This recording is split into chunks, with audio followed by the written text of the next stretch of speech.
Do you ever feel ignorant because you don't know numbers? You don't know which one go which way? I know, baby, it's hard, but there's a solution. TI Math Tutoring. And here is Miss Nina to discuss about our math lesson for today. Good day, ladies and gentlemen. We're going to discuss about constructing quadratic equation and functions given its roots and its finding the vertex, minimum and maximum value. For example 1, we have the roots 13 and negative 5. Now how are we going to make this into a quadratic equation? X sub 1 is equals to 13, while x sub 2 equals to negative 5. First thing to do is to transpose to make the equation equal to 0. Now, it will become x minus 13 equals to 0, and x plus 5 is equals to 0. Always remember that every time we transpose, the sign of each number changes. Next, we are going to multiply x minus 13 and x plus 5 to have the result in standard form of a quadratic equation, which is ax squared plus bx plus c, which is equals to 0, in which a is not equal to 0. And so we get the answer x squared minus 8x minus 65 equals 0. We know that in each problem there are multiple ways to solve them. So now we have method 2 for the first example. The second method involves getting the sum and the product of the roots. First, we are going to get the sum of the given roots. So, how do we get the sum of the roots? The formula is x sub 1 plus x sub 2 is equals to negative b over a. Now, we are going to add the roots 13 over 1 and negative 5 over 1, which results to 8 over 1, or simply 8. Remember that our formula is negative b over a. The b will be negative 8 and our a is 1. At this point, we already have our b and a, but we don't have our c. How do we get c? It's simple. We'll just multiply both the roots, numerators, which is 13 and negative 5. The product will be negative 65, and this will be our c. Voila! We have our a, b, and c. And so we will now form these, or make our quadratic equation. Remember ax squared plus bx plus c equals 0? We are going to substitute that a with 1, b with negative 8, and c with 65, which will be x squared minus 8x minus 65. And that's how you construct a quadratic equation given its roots using this method. Now we have another example to make you understand this lesson more. So we have roots negative 3 over 2 and 4. Just like with the first example, we are going to transpose it to make the equation equal to 0. Now it will become x minus 4 is equals to 0, and x plus 3 over 2 is equals to 0. Since the other one is in fraction form, we're going to multiply both sides with 2 to eliminate the denominator, and it will make things easier. It will become 2x plus 3 equals 0. Now, we are ready to multiply them to have the result in standard form of a quadratic equation, which is ax squared plus bx plus c, which is equals to 0, in which a is not equal to 0. And so we get the answer 2x squared minus 5x minus 12 equals 0. Now, we are going to add the roots 4 over 1 and negative 3 over 2, which results to negative 5 over 2. So the b will be negative 5 and our a is 2. Just like what we did with example 1, we'll just multiply both the roots, numerators, which is 4 and negative 3. The product will be negative 12, and this will be our c. We have our a, b, and c, and so we will now form these to make our quadratic equation. Our a will be 2, b will be negative 5, and c will be negative 12, which will be 2x squared minus 5x minus 12. And that's how you construct a quadratic equation given its roots using this method. So now we're going to discuss about parabola, the U-shaped graphs. So here's one of the forms that you commonly see when you're dealing with quadratic equations, and that is y equals ax squared plus bx plus c, And this is a vertical parabola, meaning that the parabola will be pointing up or pointing down. We're going to focus today on quadratic functions, which means we will not be dealing with horizontal parabolas because those horizontal parabolas are not functions. So going back to the equation, the ax squared plus bx plus c form, you'll note that every time you have a value that's positive, your parabola will point upwards, and since it's pointing up, you'll have a minimum value here and vice versa. Then every time that you're looking at the absolute value of that value and it's greater than 1, you'll have what is called a vertical stretch. There will be a narrow U-shaped, and then every time that value, the absolute value of A, is greater than 0 but yet less than 1, you'll have a very wide U-shape.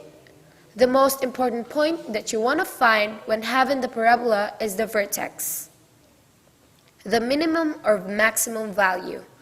The formulas for that is the h equals negative b over 2a, and for the k is k equals 4ac minus b squared over 4a. Note that the x value is h and the y value of the vertex is k. So anytime you see h and k, it's representing a vertex of a graph or the center of a graph. Also, there's an axis of symmetry, which x is equals to h. Alright, so that's the most common point when you're dealing with parabola. But you'll also find this form called vertex form. And for the vertex form, for the vertical parabola, you'll have it in a form of y equals a quantity x minus h squared plus k. Remember that the h and k value make up your vertex. So anytime you have equation written in this format, it will be easier for you to find the vertex without doing any strange manipulation of the equation. You can just simply graph the opposite value of that value h inside the parenthesis, and then k value to come up with the vertex. So everything will be the same. So let's continue on example number 1. Determine the maximum and minimum point of the quadratic equation, then draw its graph. We have the first given, which is f of x equals h squared minus 4x minus 4. First thing to do is to determine the values of a variable a, b, and c. Now a is equal to 1, b is equal to 4, and c is equal to 4 as well. Next is to get the value of h and k. H represents x. To get the value of h, we have the formula negative b over 2a. Substitute the variables to its equivalent number, which will give you 4 over 2 multiplied by 1 is equals to 2. There, you now have the value of h. Next, we'll be now looking for the value of k. K represents the y. To get the value of k, we will use the formula 4ac minus b squared over 4a. Same as finding the value of h, we are going to substitute the variables to their corresponding value. So it will be 4 multiplied to the product of 1 and 4 minus negative 4 squared over 2 multiplied by 1, which will have a result of 0. Now you have your vertex 2 and 0. And now we are going to graph it. So the graph looks like this. And the axis of symmetry, as we all know, is equals to h. So the axis of symmetry is... Now we will give you another example, which is g of x equals 2x squared plus 1. In the same process, you will determine the values of variable a, b, and c. Since there is no b variable or the bx variable, you will just have to simply write the value of b to 0. Now a equals 2, b equals 0, and c equals 1. Next is to find the value of h and k, and we are just going to follow the same formula to determine the h and k, or the x and y. After solving it, we will have 0 as the value of h and 1 as the value of k. Now we have the vertex 0, 1. And now we'll be graphing it. So the graph looks like this.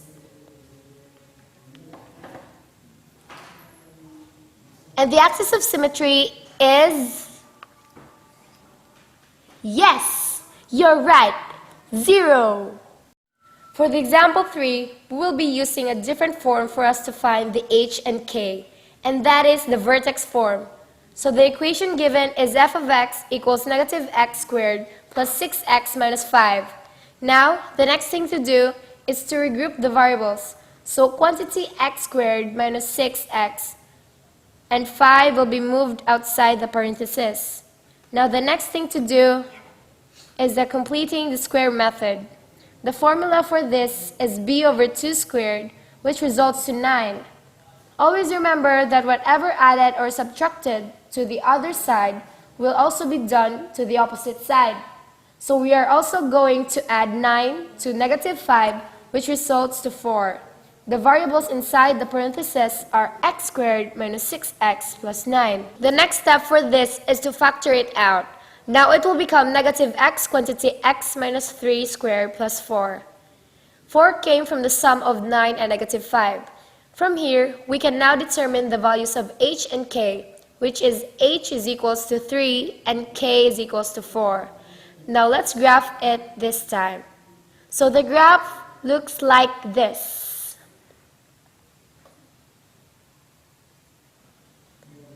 And the axis of symmetry is 3. Very good! Now we're going to give another example. We'll go to the same process in the previous example. Now the given is g of x equals negative 4x squared plus 8x minus 5. In this equation, we know that it's not a perfect square trinomial, so we're going to make it a perfect square trinomial with the use of completing the squares. So the procedures are as follows. If you're wondering why its sign changed, it's because every time we transpose, the sign will change. And now, we will show you the graph of the parabola.